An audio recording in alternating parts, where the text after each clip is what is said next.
Today, I'm going to recap part 4 of our sermon series, God Is. And the last sermon was God is slow to anger. Now, the greatest display of God's slow to anger was when Jesus was crucified on the cross.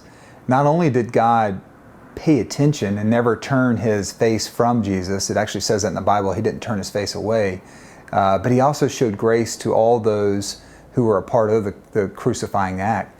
And I think, the first way that I would relate that to business is suffer with your team.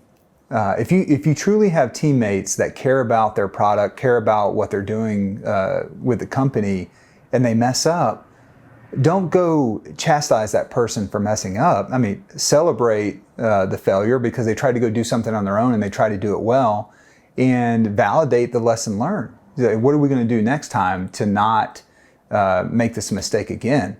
Suffer with them. Don't point the finger. The second deal that I took away from the sermon was there are rules and then the relationship, and you got to pay attention to both. There are rules that guide the way that we're supposed to act as Christians. If someone violates those rules, it doesn't mean you go sour the relationship. Again, you're there to provide forgiveness, grace, and guidance. You don't want to chastise, to reprimand, or to destroy the relationship. And you have standards in your business. You have left and right boundaries of where you want your folks to stay. If they move beyond that, then just reel them back in. Don't go damage the relationship by being too aggressive in the way that you handle that.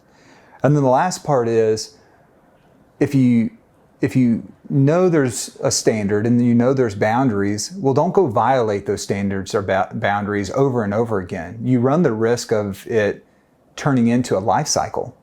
So don't just be okay with sin. If you know what the sins are, try to live without sin. And if you make a mistake, you make a mistake.